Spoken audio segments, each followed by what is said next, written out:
All right. Well, welcome everyone to this professional development session for rural educators on the Bringing Back the Butterflies project for schools. You're welcome, whatever school or site you are from, but we did want to specially provide an opportunity for educators in rural parts of SA. So I would really love if you can use the little hand up icon to say what region you're from. So anyone from the York Peninsula, if you could pop your hand up or give us a little thumbs up. Anyone from Mount Gambier, Naracoorte region? People from, oh, fantastic. Wonderful, Madeline. Anyone from the Eyre Peninsula? Leonie, wonderful. Great to have you here. Anyone from Adelaide region?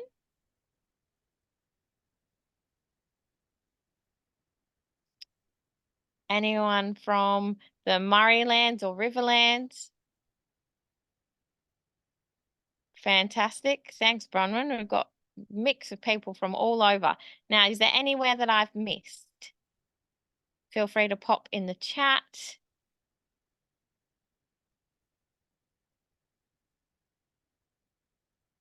All right. So I'll just ask you just in the next couple of minutes, if in the chat you could put the region that you are from and then the Aboriginal land that you are from and the year level or subject area that you're teaching.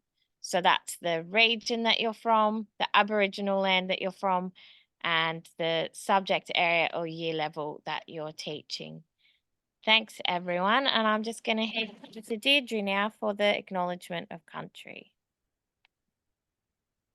Hello, everybody. I'm Deirdre from the Bringing Back the Butterflies team, and I'd like to acknowledge that we are meeting today on the acknowledge the traditional custodians of the lands that we are meeting here today. I know there are many and varied. I pay my respects to the elders past, present, and emerging, and celebrate the diversity of Aboriginal peoples and their ongoing cultures and connections to the lands and waters of South Australia. Thank you very much, Deirdre. And yes, I would also like to acknowledge that I'm here on Kaurna country as well. I've just come into Adelaide for this PD, and we've got Katrine from Barngarla country and Leonie from Barngarla country as well. Bronwyn from Narkat country and Madeline from Bondic country. So wonderful. Thank you, everyone. All right, so just letting you know, my name's Naomi Finlay and I'm going to be your host today. I am a teacher and I'm also the CEO of Naturally Circular Consulting, and I'm a member of the Australian Association for Environmental Education, which you may know as A Squared E Squared South Australia. I'm thrilled to be supporting this project with A Squared E Squared. I previously applied for a grant to write education resources for teachers on butterfly gardening, and thanks to the work of Claire, Deborah and Deirdre from A Squared E Squared South Australia, they have been successful with an additional grant project to share these resources to regional South Australia. So a huge thank you to them, as well as a big thank you to the support of RAA, who are funding this project. I'll just hand over to Deirdre now to mention about the regions. So when you're talking about that, I haven't got the sheet in front of me. I'm sorry, Naomi. You're talking about the regions we approached for this project? Yes, and welcoming people from all different areas. Oh, well, welcome to everybody. I'm so glad we've got such a positive response from you. This project has taken a few years to get off the ground for a number of reasons. Not the least that you're from very far-flung areas, and finding species of plants that marry in with the butterflies for each of those regions was part of it as well. So Eyre Peninsula, York Peninsula, Mallee, Riverlands and the Southeast, welcome to all of you. And of those of you who are here today on Kaurna land, welcome as well. Okay, perfect timing. So I'm just going to give you a little bit of an overview of what we're going to do today. We're going to access some of the resources that are available to you and discover a few other handy tools. Then we'll hear from A squared, E squared and butterfly gardening practitioners who will run a Q&A to troubleshoot any butterfly gardening questions you might have or any plant propagation challenges. And then we're going to connect so we can stay in touch and support you guys a bit more in the regions. So to start off, we're going to look at some resources for rural educators. So what you guys will have hopefully received by now, and maybe you can use the little thumbs up or the clap icon if you have received the resources, is those educators that have registered for the rural schools would have received a wonderful package from Deirdre with the Bring Back the Butterflies sign that you'll see in the middle, as well as in the far left, you'll see the butterfly gardening manual. So I can see a few people have received that package. That's fantastic. If you have not received the package and would like to, then an email will be sent out afterwards with further details, which really it's just as simple as sending your postal address and the name of your school, and the package will be sent for free. So the resources that you have access to, all of these, there's curriculum materials, and there's also a number of videos, and all of these you will find available at www.aaesquaredesa.org.au. So if you have your phone handy there, depends how many devices you're juggling today, but I don't know, I always find it's handy if I can look something up while someone's talking about it. So we're going to head over together to the A squared E squared website for a little bit of a tour. So if you even just put in Google AAEESA, then it should be the first one that comes up. So we'll just head there together.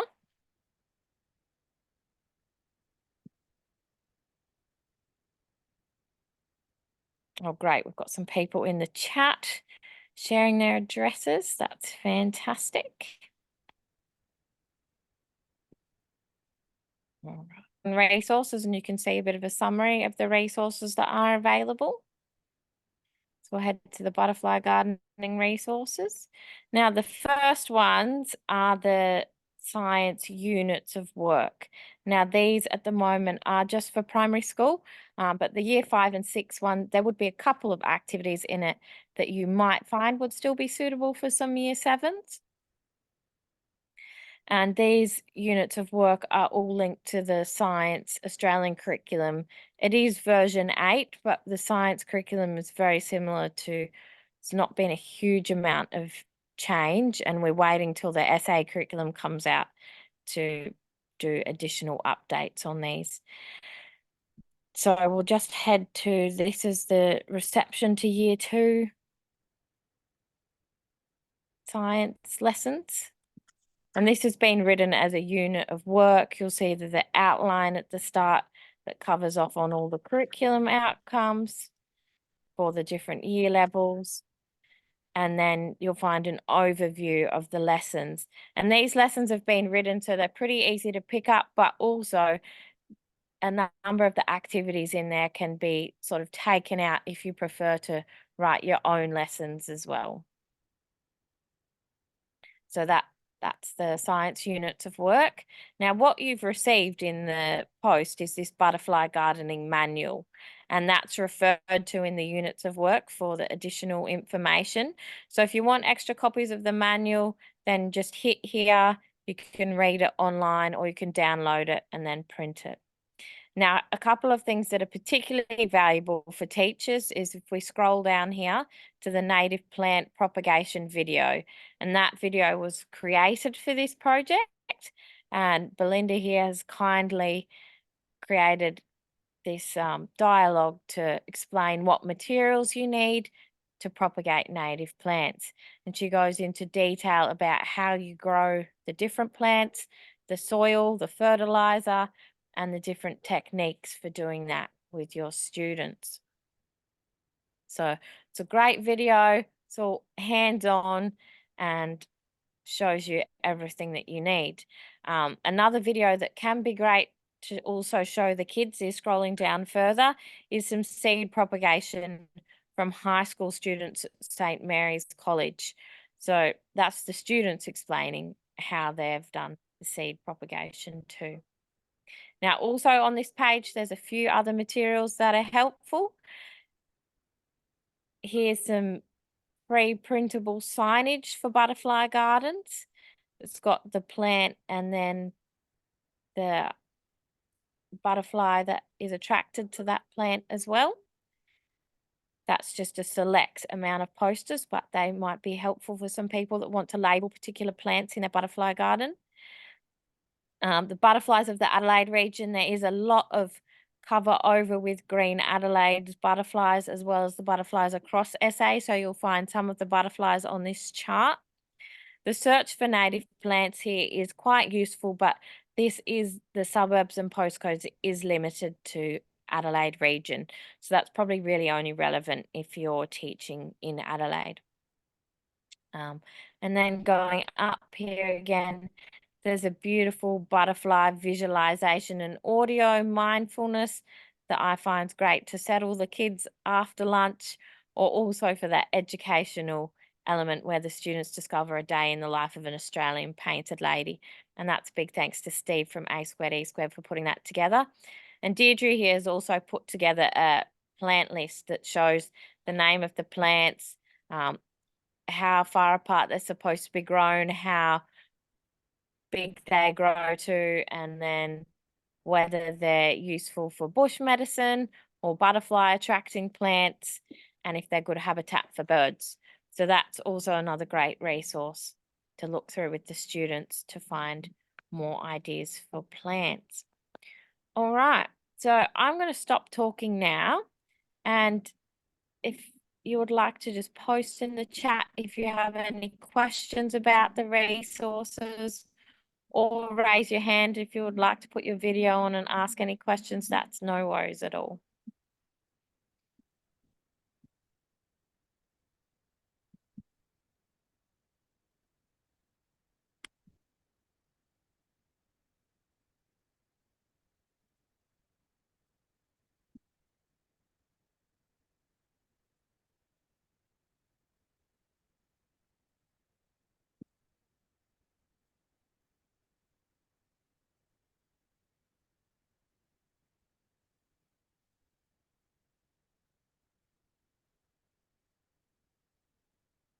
Welcome, David.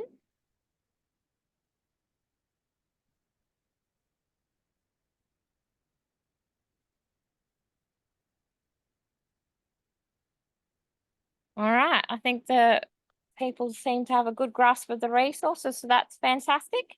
I'm just going to now introduce our wonderful speakers today. Now, Deirdre Knight is here. She's the A2E2 South Australia convener. She's been butterfly gardening for many years. It's one of the founders of Bring Back the Butterflies. So welcome, Deirdre. Unfortunately, Steve is not able to be with us. He came down with COVID this morning, and Deborah, who's a very experienced educator and has a PhD in sustainability, will also be joining us very shortly once she arrives home from her teaching responsibilities. So welcome, Deirdre. If you would like to introduce yourself a little bit, that would be fantastic. Oh, hi, everybody. Yes, I'm Deirdre Knight, and I've been a member of the Australian Association for Environmental Education probably for about 8 years now, and have been getting involved with this aspect of the association for the last 6 years. The reason we created this project was to engage the general public, teachers, students, organisations about the importance of biodiversity and a way of getting them to do something really practical and hands-on to increase local biodiversity, and also then consider what they need to do to protect our habitats. And that might mean some lifestyle changes too. So it was a very subtle way of engaging with people around the larger concept of education for sustainability. And I'd really love it if anyone would like to put their hands up and ask some questions of me, or put something on the chat, because let's make the most of the time we've got here. So please don't be backward in coming forward. I really like to hear what you have to say and what your situation is in your area. Yeah, thanks, Deirdre. And I think there's absolutely no silly questions. So we're just moving on to the Q&A now with Deirdre. And so please put any questions that you have in the chat, or any comments or something you'd like more information about or a resource on, and we'll do our best to help you. So to start with, Deirdre, I've had a few questions being submitted from educators who weren't able to join us today, but they'll be listening in later. And they've been asking us all about plants. And so this is from Kate Gale at Sunrise Christian School. And they would love to know what types of plants to plant in their region in Naracoorte, or that's down near Mount Gambier area, that would be good for the school garden. And they're also looking for some help sourcing plants. And then we've had another question that's fairly similar as well from Tarina Falanga from Encounter Lutheran College, that's in Victor Harbour / the Fleurieu Peninsula. And she's also wanting to know more about specific butterfly species for their area. They've planted native grasses already for the sedge skipper butterfly, but are there some others, or is there some really good ones for the early learning centre? And she's very keen to start her own butterfly garden as well. So I know that's a big question, but we're looking for advice on specific plant species for the particular areas. So Deirdre, if you can take it away and do our best to answer I'll this. certainly do the best that I can, and it might be a little bit protracted. So if you have your computer there and you were to look up aaeesachapter.org.au, you will find that there are little drop-down box. I think it's a drop-down box relating to your area. And what they'll do is to go through the different types of butterflies, species, and of that area that you're living in. Then cross-referencing that is always a bit of a tricky thing. But if you look at the Butterfly Conservation SA website, sorry about the convoluted way to do this, you can actually put the name of the species you're interested in and then see what plant they're related to. It is a bit messy, but it might be something of interest for, say, year 5, 6 students to try their hand at as well. I've done this before with students at school, and they really enjoyed having that experience of doing the research and felt quite pleased when they'd come up with the results. Another area you can go to once you've actually found out the name of the plant are our Seeds for Change fact sheets. And if you keep an eye on our website over the next few weeks, I'm hoping within the next 2 weeks, these fact sheets will be on our website, and they cover 98 species. And I know they're mainly for the Adelaide region, but many of them overlap with your regions too. So find out the type of butterfly you're interested in, then look to see what butterfly, what food source they are through Butterfly Conservation SA, and then go to the fact sheets. There's another way around this which might be much shorter for you, and that is to contact your local landscape board. And I've made a list of the landscape boards and the contacts in your area, and also the seed suppliers.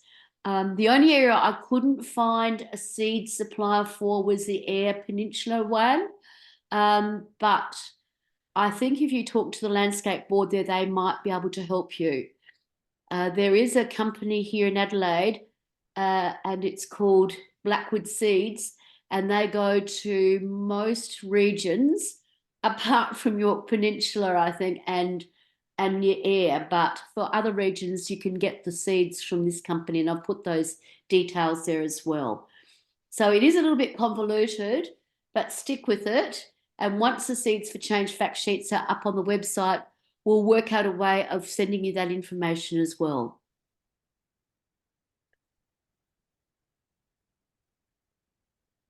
More questions, please. I hope that kind of Fantastic. answered your questions. So we've got quite a few people asking this, Deirdre. I'm just wondering if it would be helpful for people if we walk them through a little bit of that. So might just put the SA Butterflies website link. I'm just about to pop that in the chat Yes, for please. everyone. Thank you. Yes, sabutterflies.org.au.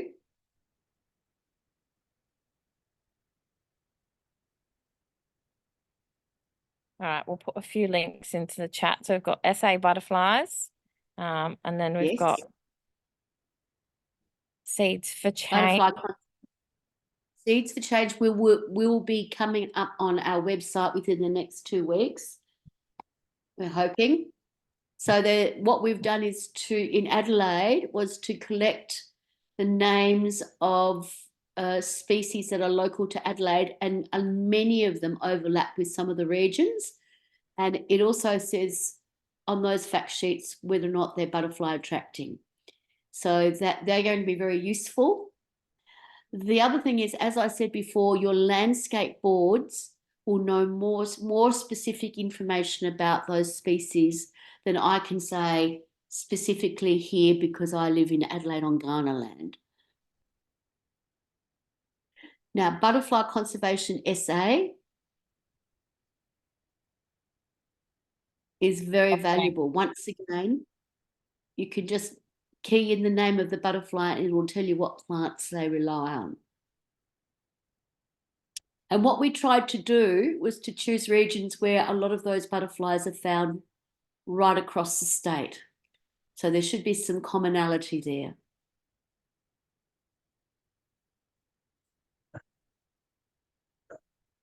Fantastic. We've just had Debbie post in the chat a link to Blackwood Seeds. So that's native Thank you, Debbie. Australian.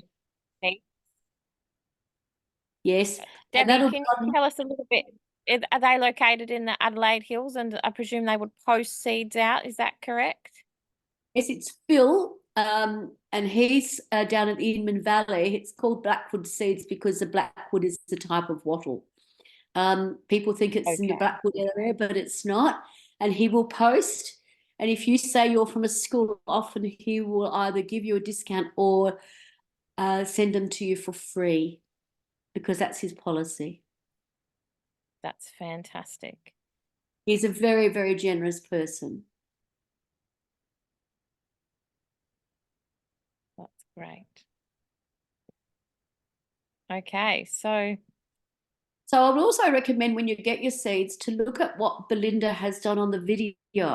And a big thank you to Belinda and also to Ian who did the filming of Belinda in our little sunroom here where I'm talking from. She has a biodiversity land management background and many years experience in the area. So it was very good of her to share her skills. Pre-treatment is required for some plants, and often it's using either a hot water method or very quick submersion in hot water and then back into cold water. So you need to look at what each seed requirement is, and you'll find those on the fact sheets when they come out for you.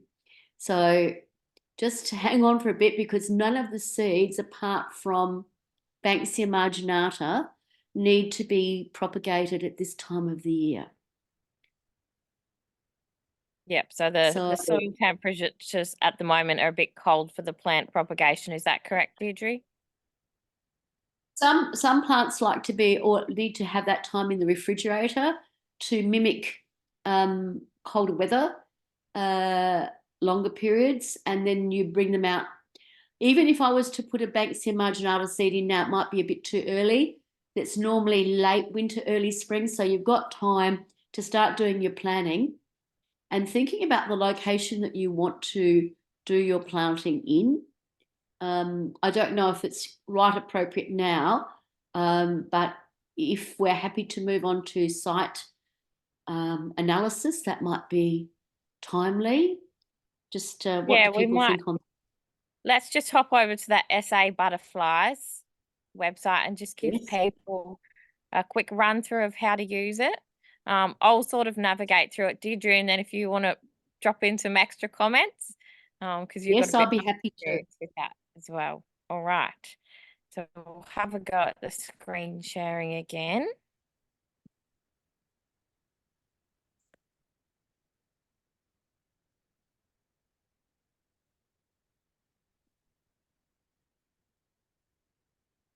So So I've got the SA Butterflies website open here, and fabulous. this is the regional map.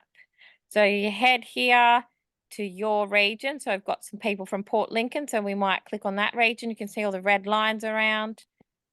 So click on the Port Lincoln region. There we go. So that's for the Southern Air Peninsula. And then it gives you the names of all the butterflies in the skipper family that are typically in that area, but they're not the only butterflies. Along the top, there's the swallowtail family. There's not many of them. There's the whites and yellows. We've got the browns. And then we've got the coppers and the blues as well. So there's a number of butterflies. And if you do click on one of the butterflies, for instance, we've got here the yellowish sedge skipper, it will tell you about the butterfly, its life history, and then it tells you which its food host is. It tells its source sedges. The Chaffee sausage. Significant amounts of information here. And the habitat one can be also fairly helpful drop-down menu to look at to find ideas of some more plants for that butterfly. Now, Deirdre, what would you like to Yes. add to that? Well, I think I love this website. I like the one from Adelaide as well because it has similar stuff. But what I like is it's so specific to each area, and that's once you've got the food plants, you're looking on that. If can you do a drop down on the food plants, please, Naomi? Yeah, absolutely. Yep, I'll Thank just let you. people know. So if you just went straight to sabutterflies.org, then along the top, what I clicked on was the SA regions here, and Thank that's how you. I got the map. But yeah, let's head to the food plant menu. And you can see for each of the species that you're looking at, it'll tell you what plants you'd be looking to get Yes, for a your area. fantastic summary there without having Yes, to scroll through a lot of in-depth information. But yes, obviously this time the butterflies are not sorted by the region. It's a little bit of cross-referencing for the students in that's their right. research. But no, as I said, Today right, we do have some secondary and upper primary teachers particularly joining us. So yeah, this is activities that would be suitable for that age group. wonderful, wonderful. And as I keep, I've said it a couple of times now, is to approach your landscape boards. You'll be sent a fact sheet, or not a fact sheet, a PDF with names, the regions of your, and the contact details of your landscape board. So we'll have that up on the screen at some stage in the near future. Wonderful. We'll just hop over to Seeds for Change. So this is on the Port Environment Centre website. Deirdre has Yes, developed these, which is a fantastic resource I've used so many times with community centres and schools. As you can see, 90 local plant fact sheets. Deirdre, what would you like to explain well, about if you this? just like to open up one of the fact sheets and people can get an idea of what they look like, the There's Scavola will be 90 fine. of them. Yes, no, I think we've got about 98 now. We're continually working on them. So, Wonderful. So yeah, so um, you've just got to scroll down past the preview and a bit of information about the original project. And then we might go with the let's Dianella, go the back. flax lily. Yes, the Dianella is a good one. And if you can enlarge that a little bit, that's possible. Yeah. So it'll talk about seed collecting. Now, bear in mind, if you're doing any seed collection, make sure that it's in an area where you have permission to collect the seeds, or somebody's private property if they're happy to share. Certainly, if you're wanting to collect seeds on government land, you need to have a permit. Be very mindful of that. And then when you're looking at the seed treatment, sometimes you, as it says before, you'll need to look at any pre-treatment you need to do. And you can look up that further in different resources as well. And then if you move a bit further over to the right, thank you, Naomi, how to sow the seeds, when to sow it, what position, whether or not need water, and then the uses and the ecological functions. And good to know the germination rate too, because, you know, if you put something in and it's supposed to be up within 4 weeks and 3 months later it hasn't happened, you know that perhaps those seeds weren't viable. Thanks, Deirdre. Definitely some really valuable information there.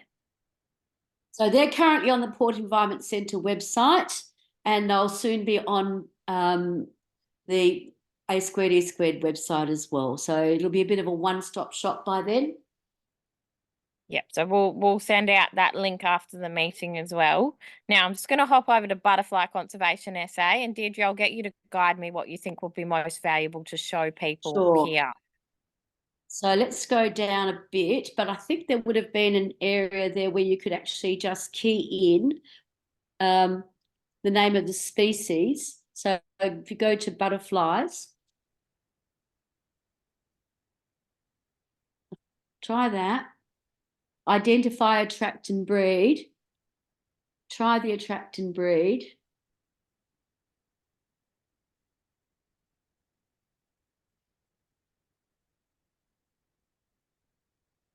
Oh, that's going back to, takes you back to your postcode or what have you. So Yeah, see if but we could what just I find is you can, like the caterpillar food plant for your area list, this here is the complete list of all your plants. If you go Control F, you can put in the name of the plant species. So shall we put in Lamandra? yes, you can do that.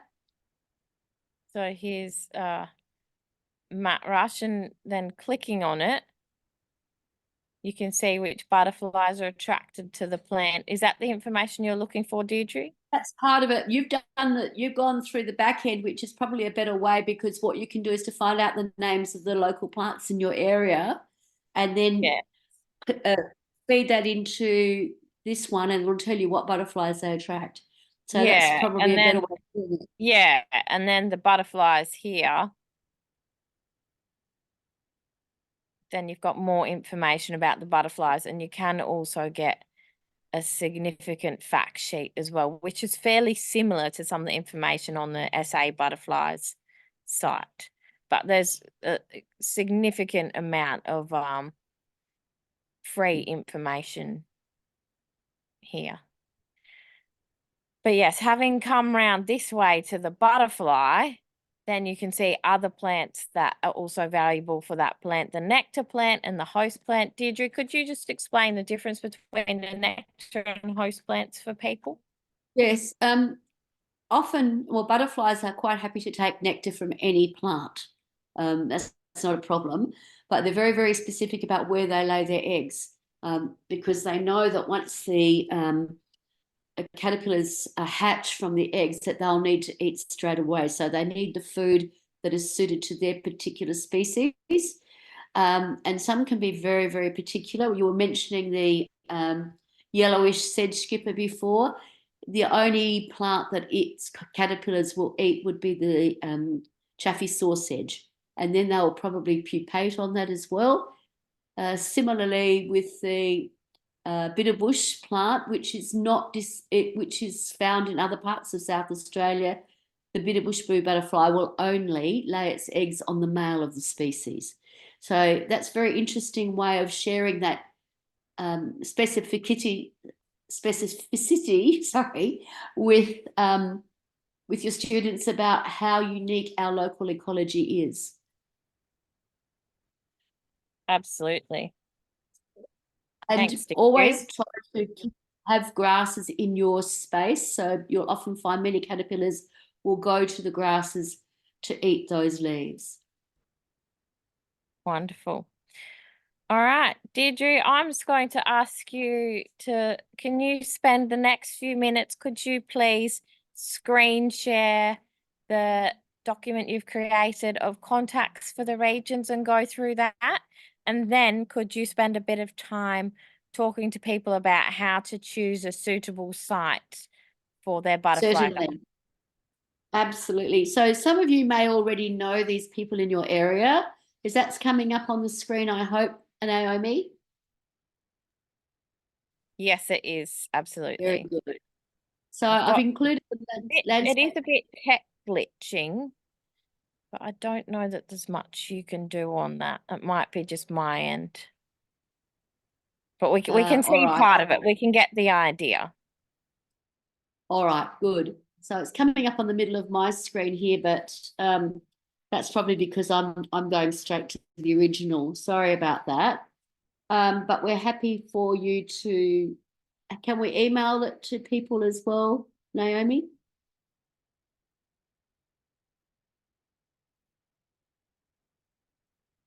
So there's York Peninsula, Eyre Peninsula, Mallee, Riverland, Southeast. And these are all people we've contacted before to make sure that they still have those resources available. So I'll make sure that they get emailed to you after this. Now, when you're choosing your site, bear in mind that butterflies don't like wind. They really prefer to have a sheltered spot. So if you're looking to create a butterfly garden at your school or other venue, think about a sunny spot that's protected. The next thing you need to consider is what the soil is like. If your soil is rocky and very difficult to dig into, you might need to do some soil preparation with that and perhaps excavate the rocks. And if it's too sandy, unless it's sandy soil that local species are used to, you might need to add some organic matter to that as well. Also consider aspect, bearing in mind that if you choose a north-facing area if you can, so that the taller plants are at the back and the shorter ones are at the front. And it's a good game to play with the students on a sunny day to get them to work out which way the sun is shining and whether or not they need tall plants in front, put a taller student at the front or at the back and work out where their shadows are going. Just a bit of fun that I do with the kids at school.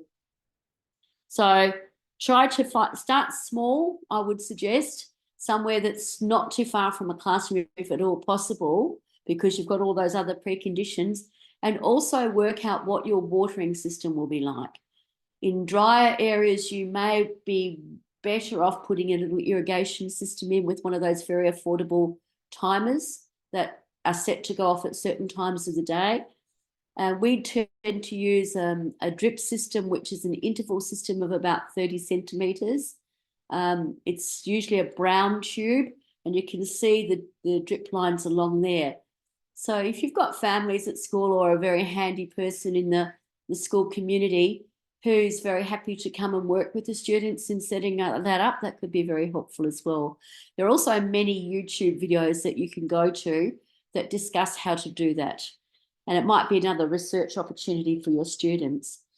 Now, I don't know if we put that other video in, Naomi, about digging a hole and getting their digging license, but if we haven't, we'll send it to you. We did a digging license video over at a school that I was working at, showing how to dig a hole properly, because people think that if they dig something that's only 3 or 4 inches or 10 centimeters, that the plant will be perfectly fine, but there's a lot to it and you want to get it right the first time.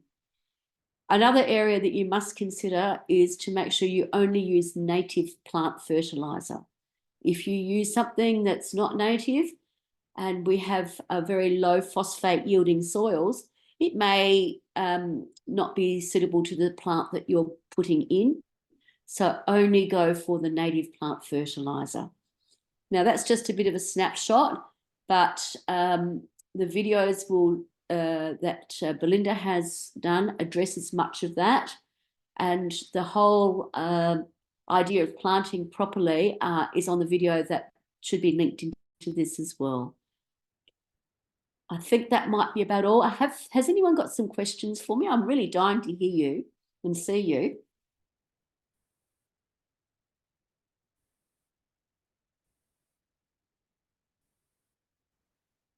Anything coming up on the chat, Naomi?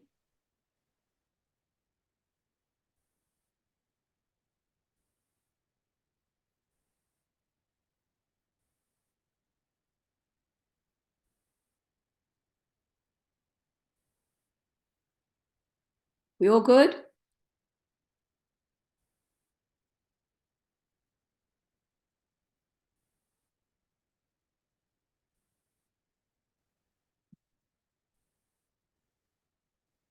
Sorry, just wondering with establishing native grasses, can you just sow the seeds or do you need to germinate them first? What works better? Well, it depends on which native grasses you're looking at, David. Thanks for the question. What we usually do is to get tubes from the local supplier and use native potting mix. David, can you just tell me where you're living, which area? I'm looking around the Monado Zoo area is where I'm Okay. working. Uh-huh. So it depends on whether Um, how big is the area you're wanting to direct sow into? We've got lots of areas where we're putting native plants, and so the idea of putting some plants to establish butterflies would make sense. Yeah, yeah. And is it north facing? Is it good soil? Is it protected from the wind? Will you have access to water? All of those things? We've got a watering system. The soil's pretty average. Like it's just whatever soil was there. But we Yep. could, so it's in the sun or in shelter, we could do any of those. It's Okay. So sunny in shelter is ideal if you can do that. At least 6 hours a day. Try for more. Now, if you're wanting to do some direct sowing, just look to see what type of seeds you're looking to do. And you're wanting lots of grasses. yes. All right. So just check to see which of the grasses are local to your area. Probably not that dissimilar to here.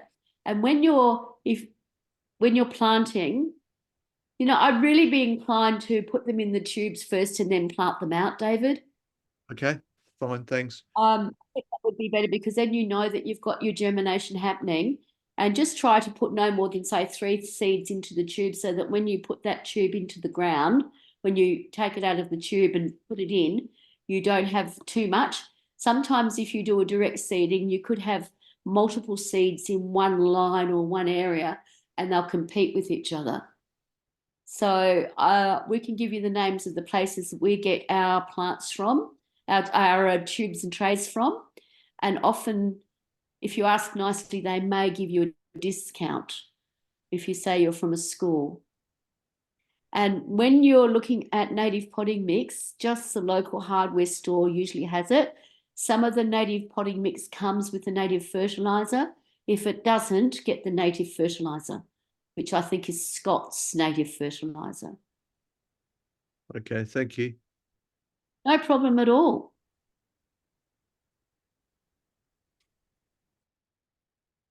All right.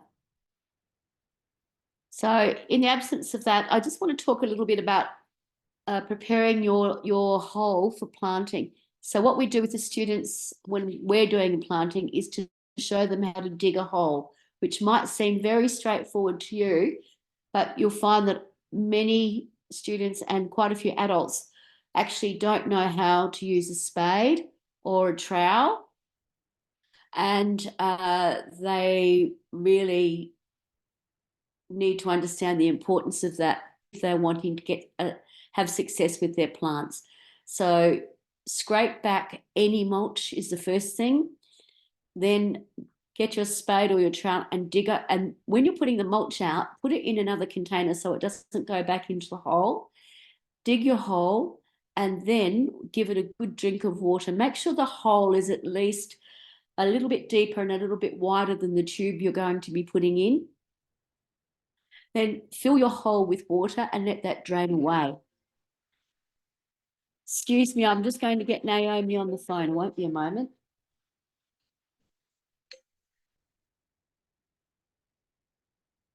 Hello? Yes?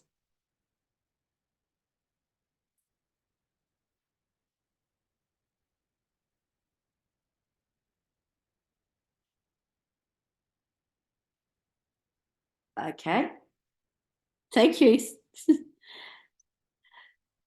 Sorry, everybody. Naomi's just trying to get back in. So once you've dug your hole, you make sure the water goes in and wait for it to drain away. Now, the next thing is a lot of people, when they're using their plants, trying to get them out, will squeeze the side or pull the plant out, all of that. And what will happen is you'll often damage the roots.